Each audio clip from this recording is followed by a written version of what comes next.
Now let's dive deep into this big LGBTQ story for today. I'm Larry Farver, and let's queer up entertainment. Is Tyler Perry gay? Here's the latest from accuser Derek Dixon. The sexual harassment and assault allegations against Tyler Perry are reaching new intensity. Actor Derek Dixon, who starred as Dale in all 5 seasons of BET's The Oval, has now broken his silence with his first televised interview since filing a $260 million lawsuit against the Madea creator. Dixon, an out gay actor, told ABC News Live that his relationship with Perry began in 2019 when the two first met at the opening of Tyler Perry Studios. Dixon recalled he said to me, "You know, are you an actor?" And I said, "Well, not right now. I was or working on it, but not right now." And he said, quote, "Yeah, you are. We need to talk. You should give me your number," end quote. From there, Dixon alleged that friendly exchanges escalated into unwanted text messages, physical contact, and a night in Perry's guest house where he claims Perry climbed into his bed and touched him inappropriately. He also described a 2021 incident where Perry allegedly pulled down his underwear and grabbed him against his will.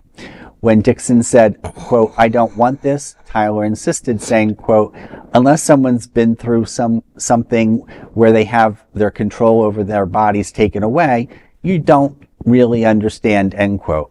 Perry's legal team has denied the claims, framing the lawsuit as an attempted shakedown.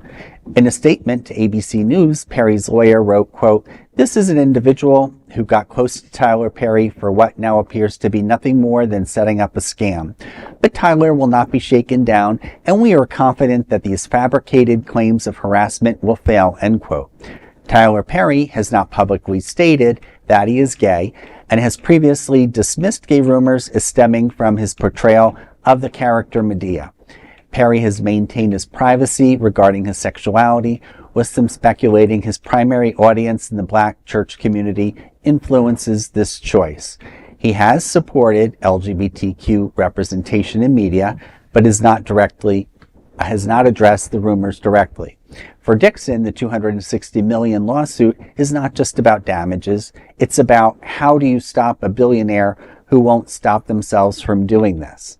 Perry himself has yet to personally comment on the circumstances of the lawsuit.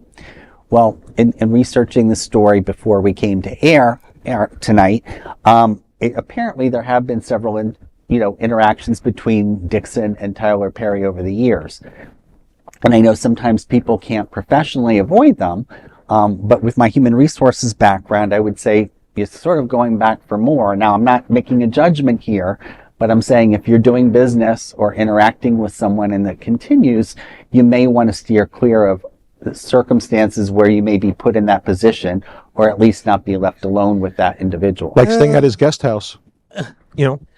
But on the other hand, that's, I mean, all the respect, Larry, but that veered close to the Weinstein excuse. If that woman comes back, Weinstein's legal defense basically say, if this actress come back again and again and again, just to, I'm not condoning. Yeah. No, not at all. Yeah. So, that becomes the male equivalent of like, why did you go back? Because Tyler Perry is a powerful guy in show business. And if you are that particular brand of drama or the actor that, you need to get work, and it's just like Weinstein. That sort of thing kind of become inevitable. Point well taken on that then. And it's like, it is hard for survivors to be believed. I was sexually assaulted in college, and it was part of a gay fraternity with another pledge, got me drunk and did things that I did not want him to do. But like, it was very hard to get people to believe me. It wasn't until he did it to someone else, and that person also came forward, that they finally started taking it more seriously.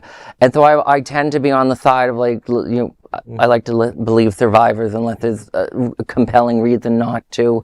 I do think if Perry did do this, it's highly likely someone else has been the victim of Perry, and I hope that they would step forward. I mean, we have talked about the Black church rapper DC Talk, the guy who was outed by another person who noted that he actually pursues men behind the scenes, despite the fact that he is a gospel singer.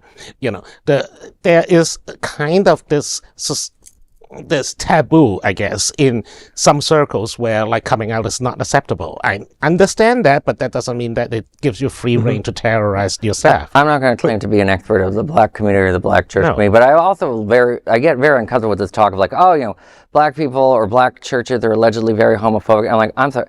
The first governor in this country that I know that supported gay marriage was a black man. The first president in this country to support gay marriage was a black man. I've only met black activists that have wanted to help on gay rights. I've never seen like this idea of like that this would be the excuse for Perry or for these other people. I don't have enough evidence to really go with that. But sexual harassment shouldn't happen at all. And we don't know if this is true or not, so it's hard to say who's right, who's wrong, because we're not in that situation. And it's the two of them that are in that situation. Hopefully that didn't happen, and if it did, I feel sorry for this gentleman Dixon, because you are right. I mean, Tyler Perry's powerful, and he's an actor, unemployed actor, so he did what he had to do, maybe. So I'm not really sure. So it's kind of hard to. I think we should all withhold judgment until more information develops. That's a good point as well. Or at least when the disposition comes out. And that is a big LGBTQ story for today. There's no other queer nonprofit media like this in the entire world. Support our LGBTQ stories by subscribing and sharing Queer News Tonight.